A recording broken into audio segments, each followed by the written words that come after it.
everybody in the Bible, read your Bibles, everybody Jesus healed, he dealt with their sins first. And then he healed their body second. And to one man he said, now if you go back and keep doing what you've been doing, you're going to be sicker than you were before you started. Now let me stop there because it's interesting. There's an interesting connection here that I want you to see. I want you to think about it in your head. I'm trying to go slow. From the time God and Moses intervened in Israel's life in Egypt and brought them to the mountain, and then because they didn't want to obey the commandments, God made them wander another 40 years. So we're talking about a span of maybe 80 years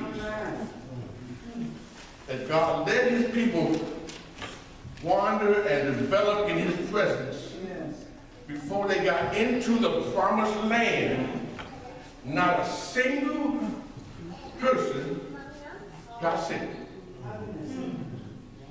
Read the 32nd chapter of Exodus.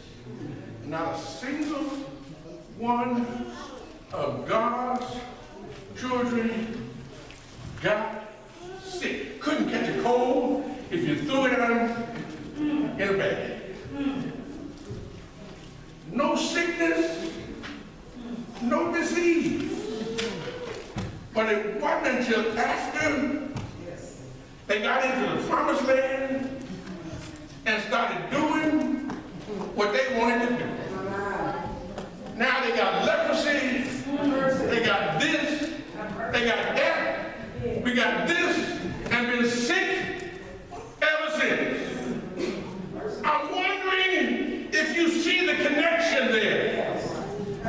It seems to me as long as you are worshiping God and following after his commandments, God will keep you healthy. It wasn't until you start doing the stuff that you wanted to do. Then you start catching everything that there was to catch. And now you want God to heal you. When Jesus came back, that's all they wanted. They did not want to know Jesus as the Messiah. They got the word that a man was coming to town and that he was giving sight to the blind. He was making the lame walk. He was giving sight to those that see. And every sick person in the neighborhood came out their house to see him while Jesus was going to heal and bring life to Jairus' daughter. All the sick folk got close to him because they wanted to get healed. They didn't want to know who Jesus was. They wanted to get healed. And one woman, because her faith was so strong, just touched him. Didn't introduce herself. Didn't try to make herself known. Just wanted to touch his image. And she the only one got healed on that particular day. Jesus went to the pool of Bethesda. Hundreds of sick folk trying to get into the water. And he stepped over all the sick folk to heal one person. Left all the rest of them dead. Because Jesus knew, y'all don't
face to face with God, God may wake you up and cause you to see that you're not all that you think you are. And all the bag of chips that you think you are.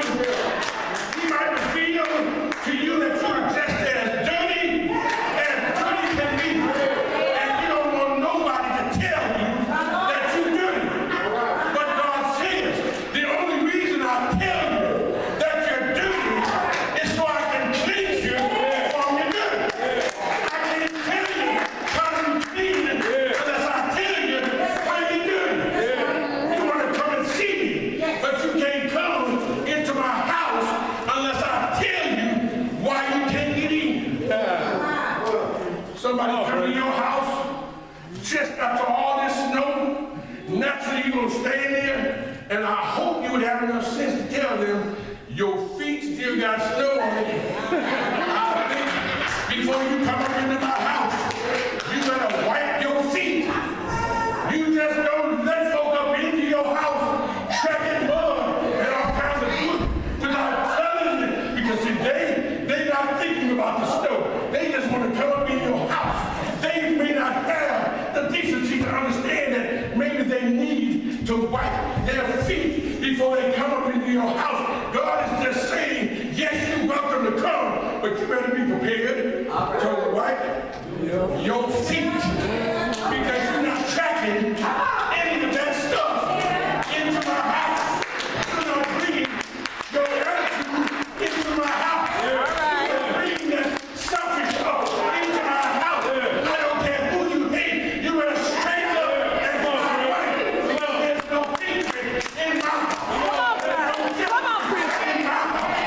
Set your ego at the door. Your feet at the door. Your feet at the door.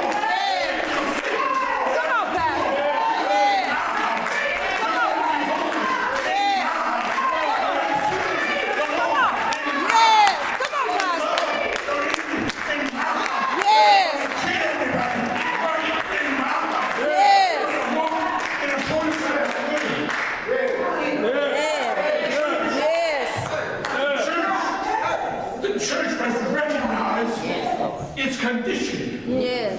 And the church must be bold enough to be different. We got to be different. Yes, you sin. And we're not going to hold your sins against you. You're welcome to come. But the God we serve wants you to be transformed. And sometimes we got to tell you, you can't go clubbing no more. There used to be a time back in the day when going to the bowling alley. I ain't talking about the strip joint. The bowling alley was off limits. Skating was off limits. And all of those places where sin and the influence of sin get in your life. And I know that's why I get in trouble sometimes, because I know y'all don't like me. When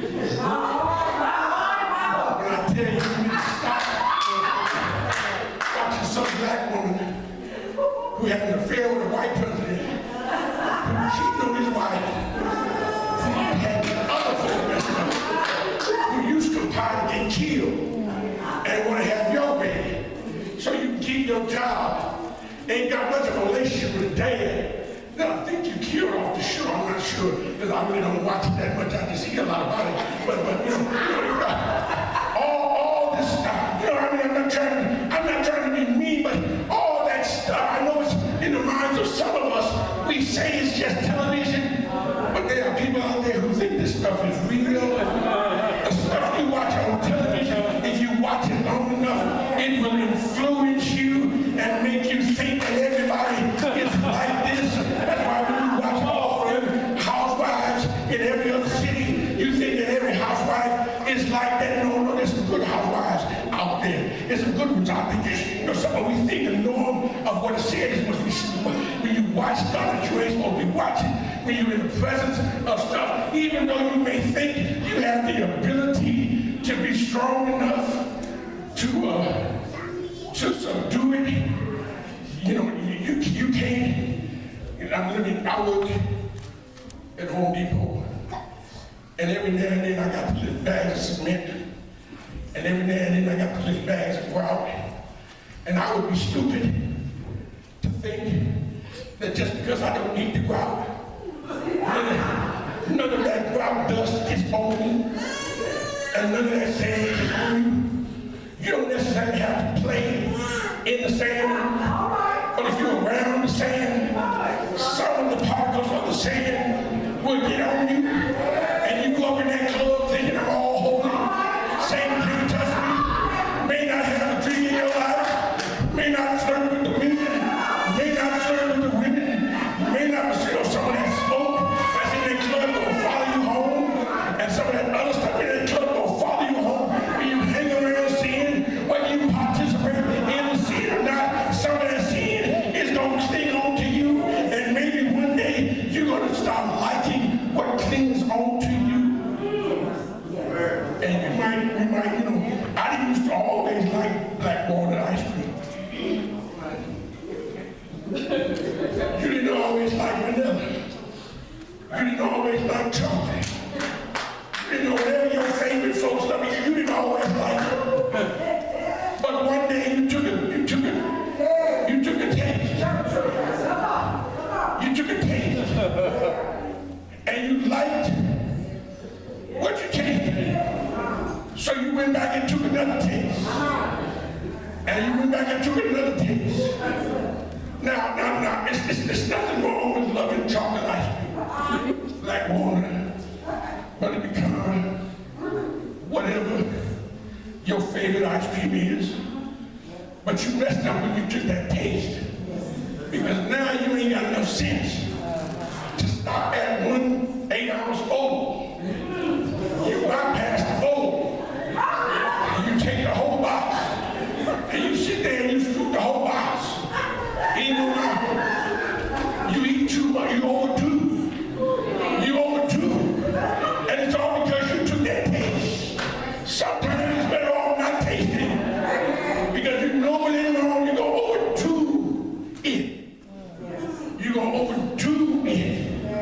That's the problem we have in our young. You know, you just saw it on TV.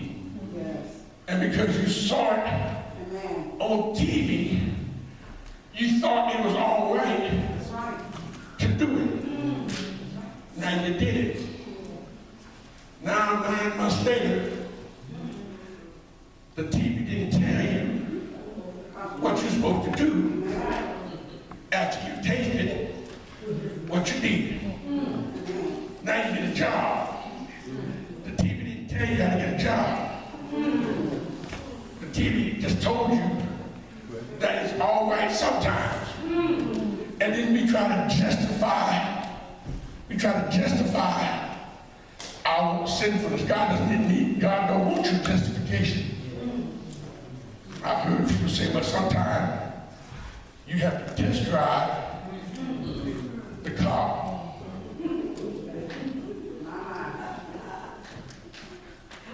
Your wife or your girlfriend is not your car. I'll take that back, because sometimes maybe they are. Because see, that's why, you know, when you test drive that car, you also kick the tires. And